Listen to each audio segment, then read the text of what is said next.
Once upon a time, in a galaxy far, far away, a hero held aloft his magic sword and said, "Knowing is half the battle." Or something like that. Today, we're going to be talking about the first novel I ever tried to write, and why failure is sometimes a really good thing, on today's Project Shadow. Can you hear me? I have something to say.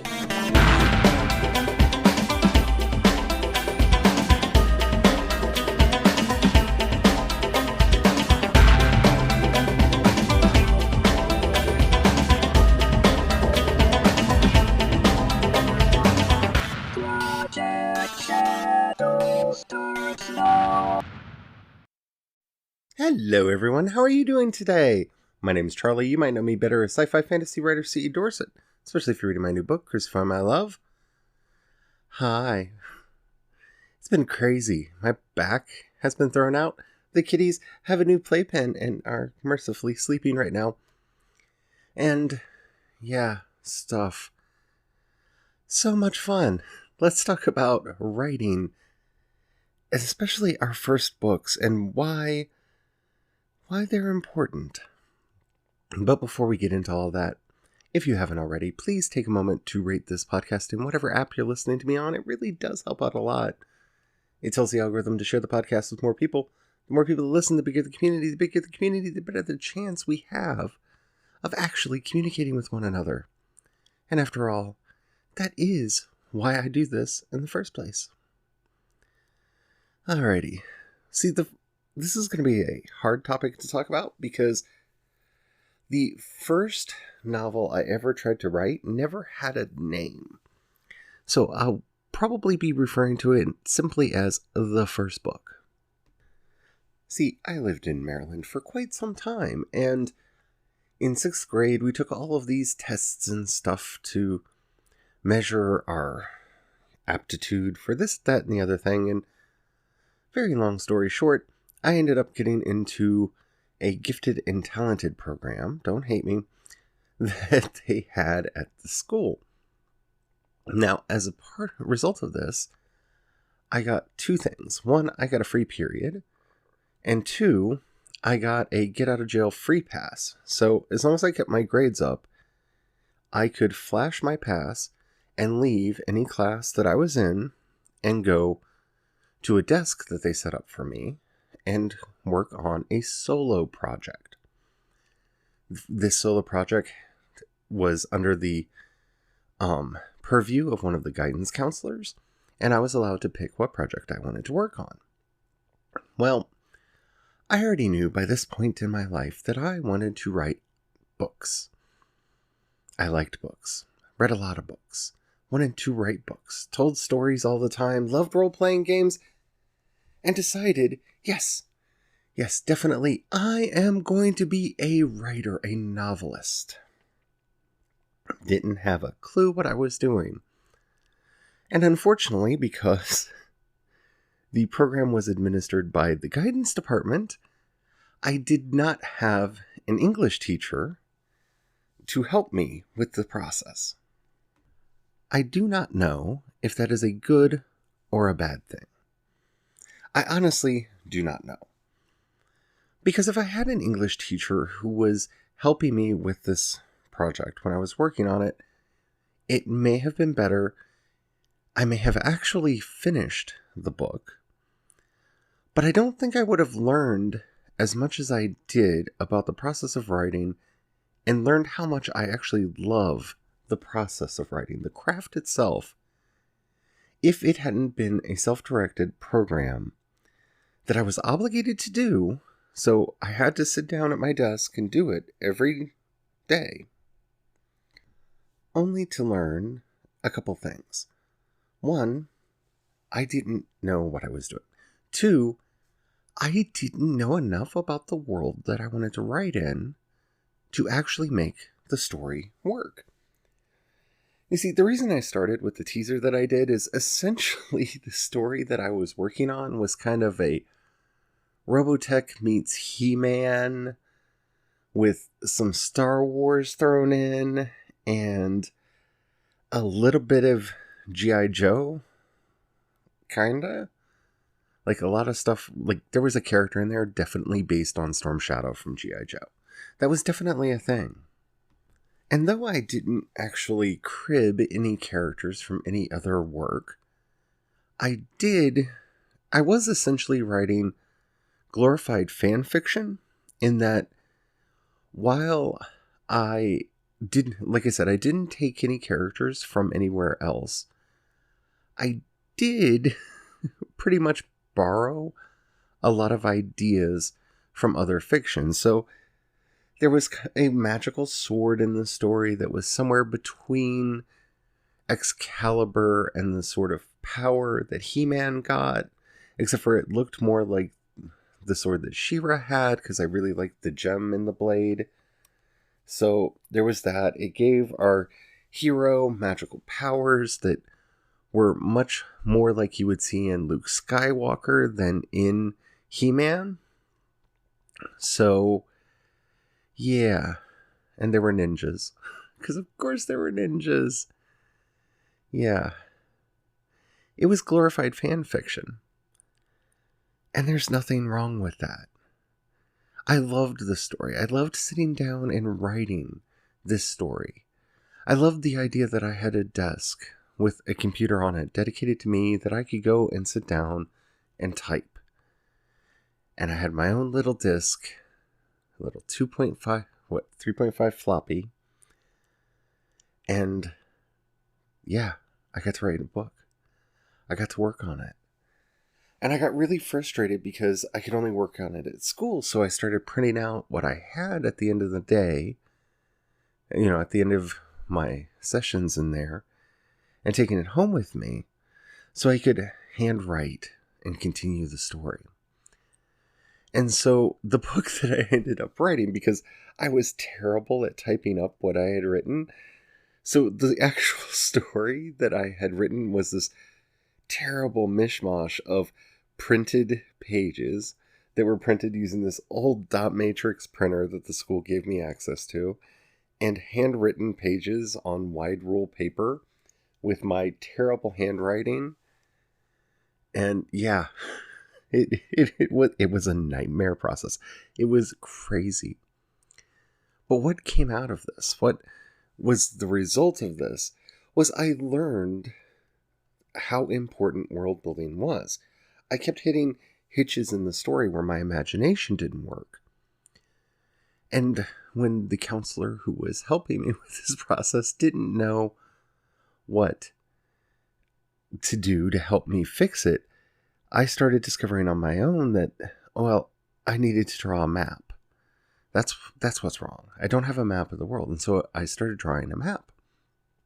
And that was my first foray into world building. And I didn't know much about the magic sword other than that it was a magic sword. And so I sat down and I wrote this whole thing up about the history of the magic sword and where it came from and how it came into be and how it got to be where it was when our hero found it.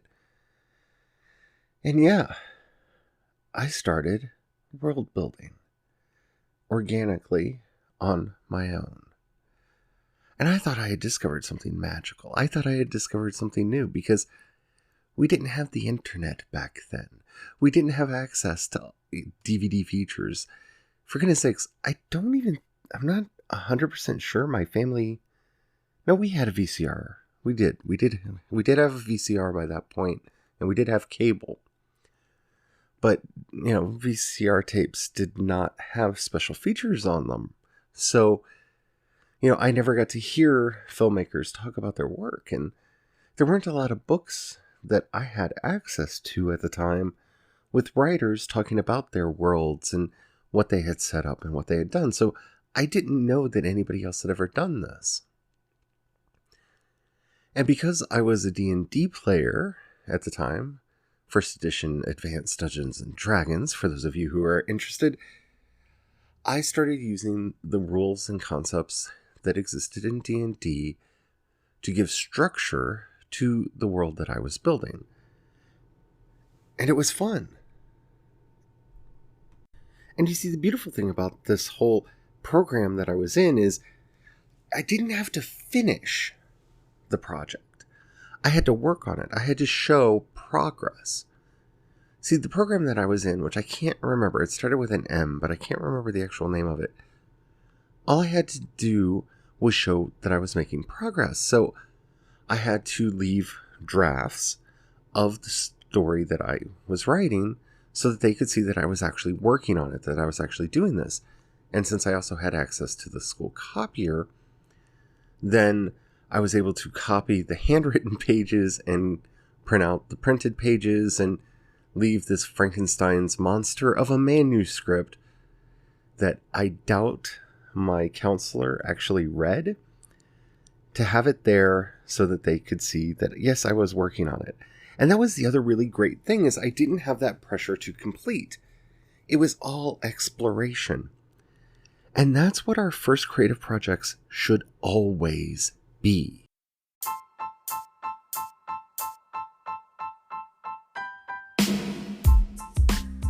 Creativity needs constraints. Not only does creativity need constraints, but creativity requires us to just play sometimes, to just let our imaginations go wild, especially when we're first learning how to harness it. We don't need to put too many rules on, or we might stifle it and drown it in the cradle. And luckily, because all I had to do was show up and work, I was able to teach myself the love of the craft. See, I started buying these spiral notebooks, and I had different ones for different things. I had one that I would handwrite world histories in as I concocted new cities and places and countries and whatnot.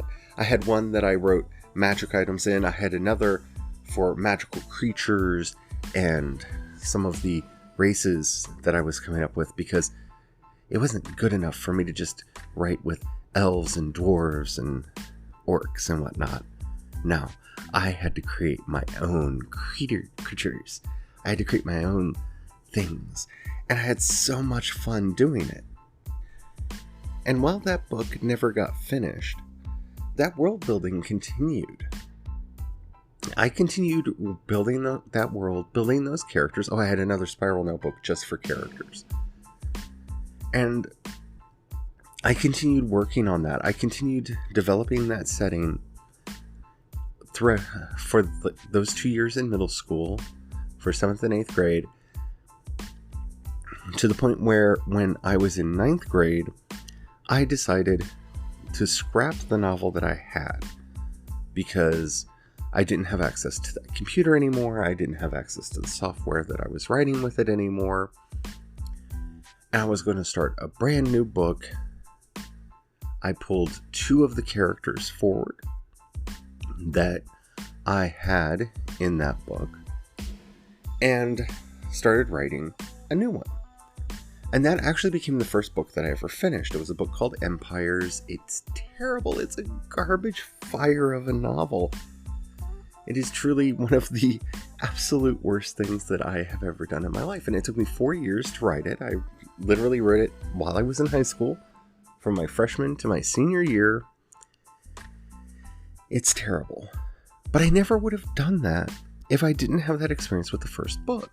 Not just the world building that I could then turn into a book that actually got finished, that I wrote from beginning to end, but that experience to actually play with the ideas that I had, the strange notions, the odd stories that were all circulating within me.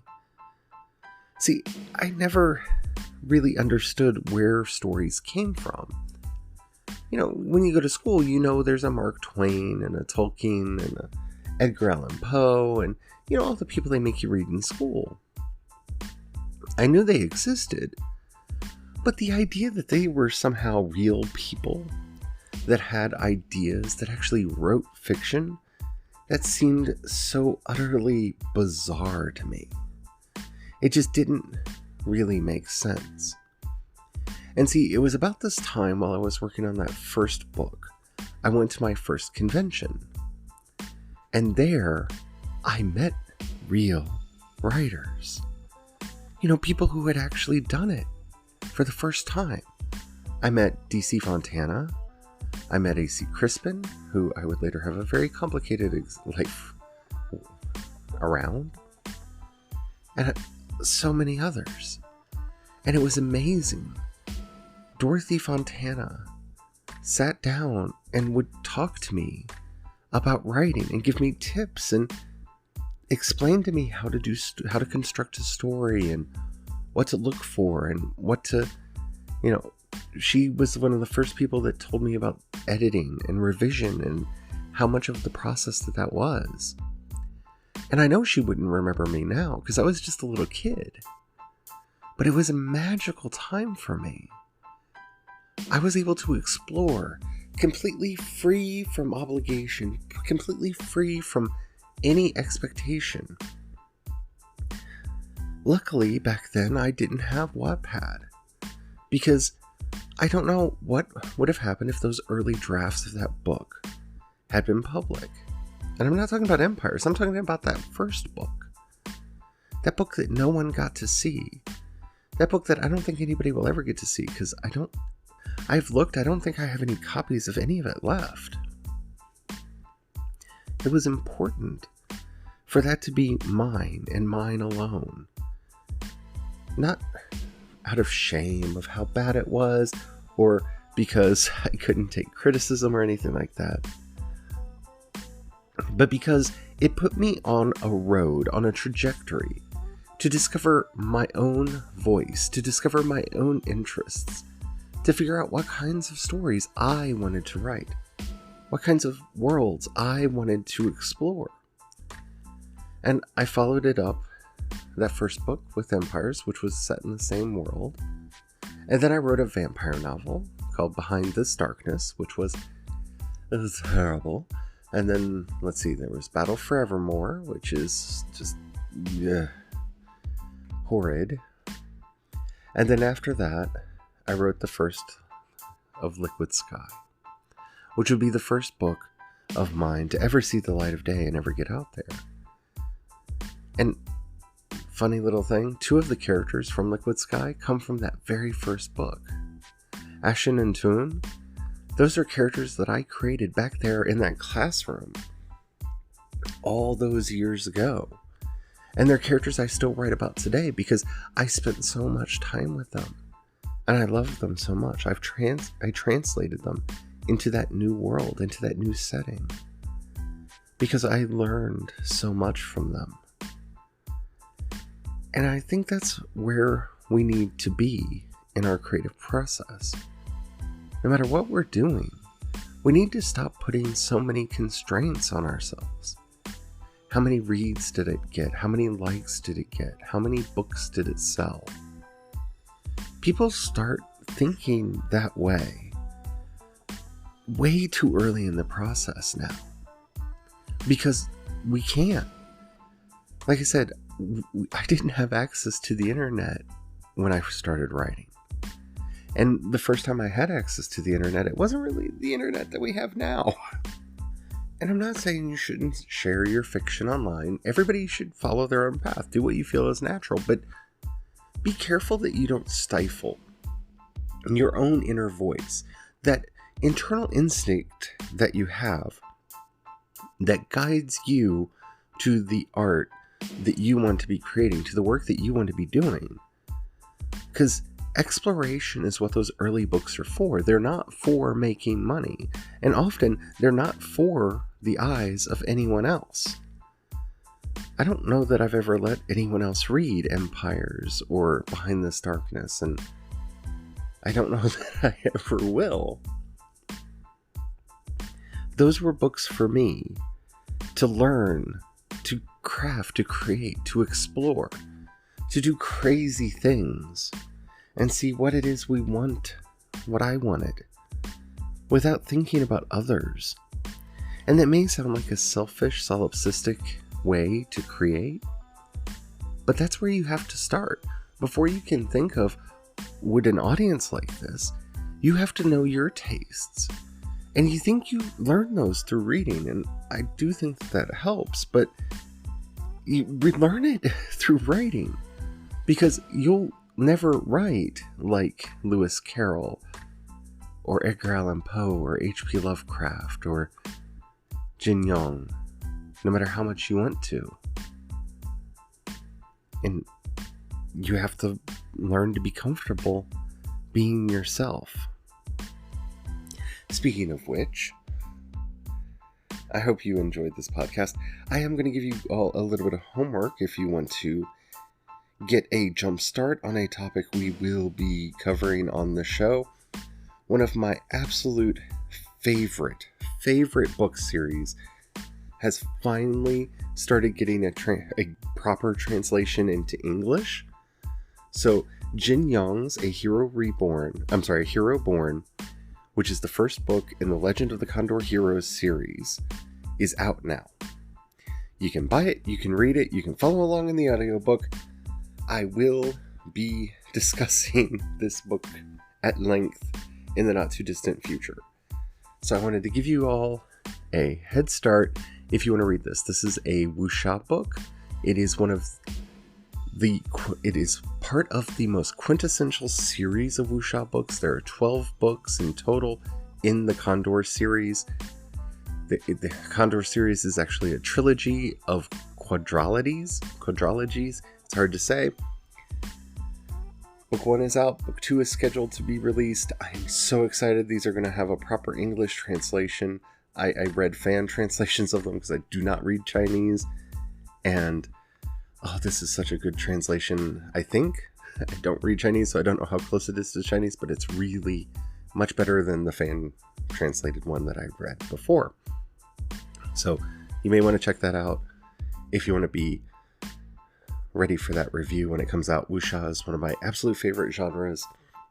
It has influenced the fiction that I write for a very long time, and I'm very excited about this. Alrighty. If you haven't already, please take a moment to rate this podcast on whatever app you're listening to me on. It really does help out a lot. If you have $1 that you can give to join the project, you'll find a link to both my Patreon and the community support tab in the show notes. Thank you to everybody who does that. And if you don't have any money right now, or you don't feel like giving, that's fine. But if you know somebody you think would like the podcast, do share it with them. That helps out a lot too. If you have any questions, comments, or topics you'd like to hear discussed on the show, in the show notes you'll find a link to the voice message system. You can use that, keep it short, keep it clean, so I can use it on the show. I would love to hear from you. You can also hit me up on Twitter and Instagram. I'm C. Dorset on both. You can find links to everything that I do over at projectshadow.com. Whew. So until next time, don't forget, have the fun. Bye.